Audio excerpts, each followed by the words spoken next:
last community that I'd like to be able to talk about is a live, work, play community. This is a planned community that has also very intentionally incorporated social enterprises or work opportunities so that individuals who may not be able to find a regular job out in the community, that they'll be able to actually have that backup employment opportunity right there on site. And for some, it might be their first choice as well. These planned communities typically have these social enterprises not just as a way to provide employment, but as an invite to the greater community to build those neurodiverse relationships and to see what people with disabilities and autism can give back to the greater community. It could be a business owner that walks in for lunch one day into a cafe and realizes, you know what, I think I can hire a couple of people from this setting to be able to work in my restaurant as well. Typically, these social enterprises are constructed in such a way to take into consideration maybe a different workflow of those who are working there. Being able to work on campus also allows individuals to gain the confidence and the skills necessary to go towards competitive integrated employment in the greater community. Some of the considerations that you might make before moving into a live, work, play community: how easy is it for you to access the greater community? Will that community help you be able to find an apartment or a job in the greater community once you move there? Additionally, is the more scheduled type of structured workflow something that works for you? For a lot of people on the autism spectrum, having that structure can actually be very helpful for their day-to-day peace of mind. So the next community that I'd like to talk about, a live, work, play community, is located just outside of Minneapolis, Minnesota, and it's called Eric's Retreat. Eric's Retreat used to be an assisted living facility, but they totally rehabbed the inside so that it's now a bed and breakfast. If you book a room at Eric's Retreat, they will pick you up in a limo at the airport and bring you to Eric's Retreat. You will be welcomed by an individual on the spectrum who has been trained in hospitality. They will bring you to your room. They will take your breakfast order, and then the next day you'll wake up and you'll have someone on the spectrum there serving you the breakfast that you have chosen. They are in charge of all aspects of hospitality, but the individuals on the spectrum who work there, some of them may also live within Eric's Retreat. And so they have reconstructed this assisted living facility to be able to have areas of people for bed and breakfast, but then also to be able to provide housing for those who decide to live and work there. One of the other really neat opportunities that Eric's Retreat very intentionally structures are voluntours. And so what happens is they talk to the individual on the spectrum and they figure out what is it that you are just so passionate about. A lot of people on the spectrum have some sort of really intense interest, and then they create a tour that they can market to the community based on the individual's interest. So for example, Maddie is really interested in airplanes, and so her tour may be at an airplane museum. She may be able to take you to an Air Force base and talk to some old Air Force pilots and then give you a rundown of the history of the development of, Air Force planes. This is her interest, and she gets to be in a position, one, of leadership, two, of everyone's attention, and she gets to talk about what she just is so passionate about and get paid for it. So not only do those that are part of the tours get the chance to be able to see someone on the spectrum in the limelight, they're also able to learn a lot about an area that they may not otherwise take a tour on.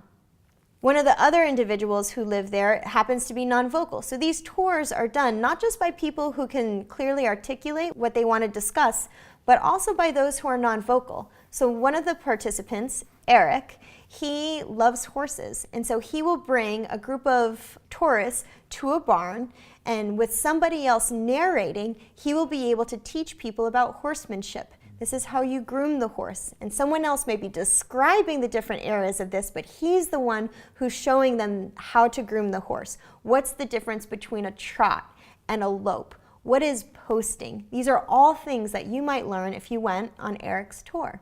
They offer these tours as well as a volunteer opportunity for a lot of the major corporations who are in the area. So they've been able to develop a lot of relationships with corporate headquarters. And a lot of corporate headquarters today have volunteer days for their employees. And so this is one of the things that their employees can do as part of those volunteer days, is to come and take a tour. They've also done a lot of team building activities with one of their tour guides who is really into art, has a master's degree in art, can take you to one of the most amazing modern art museums in the country, give you a backstage look, and then create a team building and lead a team building activity for those who are part of the company. So the next community I'd like to talk to you about is a ranch out in Texas called Down Home Ranch. You know, when I was visiting there and stayed in their cedar cabin, I asked one of the ranchers, why would you want to live here? What kind of brought you to this place? And he said, well, I want to be a rancher because my father was a rancher. And I thought, well, that makes a lot of sense. But living in an agricultural or rural community as a person with disabilities could be really hard. One, you can't really find affordable housing in some areas in a rural community. Transportation could be really difficult, and being able to take care of animals or to be able to grow crops takes a lot of staff and help. And so across the country, different agricultural communities are created in order to provide not just work opportunities, but also a living environment that is in more of a rural or semi-rural settings where people who want to be farmers or want to be ranchers have the opportunity to be able to do that. Down Home Ranch was started about 25 years ago. And the founders went there and literally put a trailer on the property and lived there with their daughter who had Down syndrome. And that was the start of Down Home Ranch. And it was over years and partnerships that they have now brought it to a place of just a bustling community with many different social enterprises and opportunities for people with disabilities to be able to live and work on a working ranch. There are multiple homes in the area. Some of the homes are for people with disabilities, and there's a resident assistant or a neurotypical that lives there and kind of helps with the day-to-day getting ready to go to their ranching job, and then is home at night to be able to help them prepare dinner, and then everyone seems to go and want to hang out with each other at night. And then there are others who might live on their own in tiny homes. They have some tiny homes and some smaller cottages for people with disabilities to live there on their own, or for neurotypical staff to live there. And then there's other homes that, like the Hortons, they live there, the founders of the organization. So it really is quite a neurodiverse array of housing arrangements as well. One of the really important and unique things that Down Home Ranch offers is their council. So they have a council that is comprised of ranchers with developmental disabilities, and then they decide what is going to happen that weekend. Where are they going to go for activities? What cruise are they going to take this year? It really is kind of a thriving leadership board of the ranchers who are there to help direct what are the opportunities they want to see and do in the future. As you're about to see in the video, starting to learn how to drive golf carts became a huge interest of those on the ranch. So let's take a look at what life may be like on Down Home Ranch. The next community I just want to highlight very quickly is Ocotay Cliffs out in Albuquerque, New Mexico. This is one of a few communities that specifically was started by an adult on the spectrum, an entrepreneur who decided that it would be great to be able to live with and work alongside their peers. So please keep your eyes open for those on the spectrum who may be reaching out to a parent support group or a parent organization saying, hey, we want to live together, we want to build this community, help us. So what do you do now?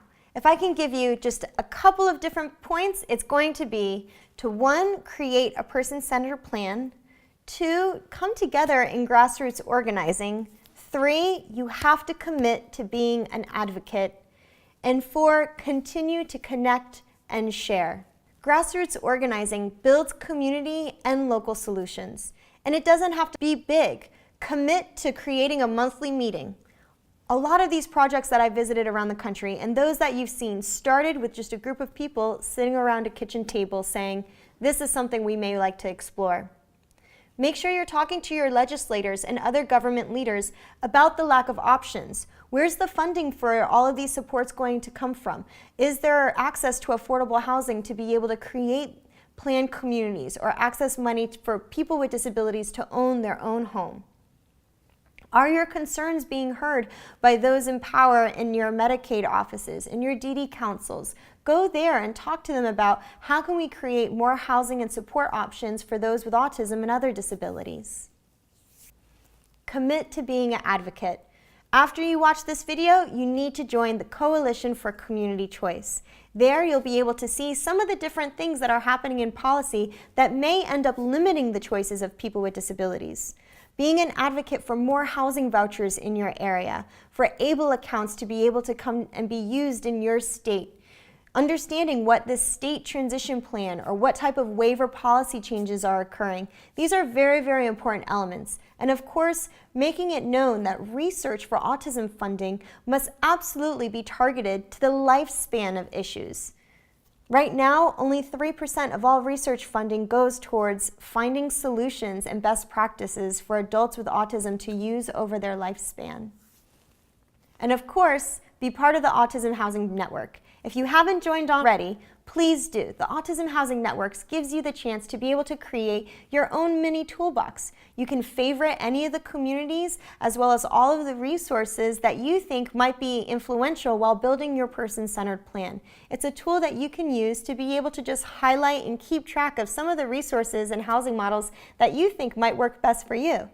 One's person-centered plan is absolutely essential. It seems as if this is a very daunting task. You have to bring together those who are part of your support circle, friends, families, therapists, teachers, but it's really essential to start documenting and actually writing down what type of environments make people happy, what type of opportunities make people thrive, especially for those who aren't able to communicate those things vocally. Being able to have a conversation with everyone in the room is essential to document these type of things, because what you see as a parent might be different than what this person's teacher sees or this person's therapist or this person's friend sees. It's important to have all of those voices together and to be documenting what does the future look like. And of course, to the maximum amount possible, the individual with the disability or autism should be the one leading their person-centered planning process. This has been done by somebody maybe making a PowerPoint of some of the things that they like about themselves and about what they would want as part of their lives in the future. It could also be using a facilitator that's PATH or MAP certified to be able to create a visual as well. Whatever you do, take a look at the link in this presentation so that you know exactly what is needed in the waiver regulations to be incorporated into your person-centered plan. Just start making calls to get people around the table. The task is not too daunting. You can do it, and it's really important for planning the future for your loved one or yourself. Again, there are almost 1 million people who are living with a caregiver over the age of 60. Every single year, we have high school graduates who have been mainstreamed or brought through their IEP meetings to be as independent and functional as possible that are entering into a world of lost opportunities. We have to create the solutions we seek. I know you can do it, and I know working together, a different future is possible. Thank you for taking the time to take a look at this video, and please continue to support the Autism Housing Network and the Madison House Autism Foundation.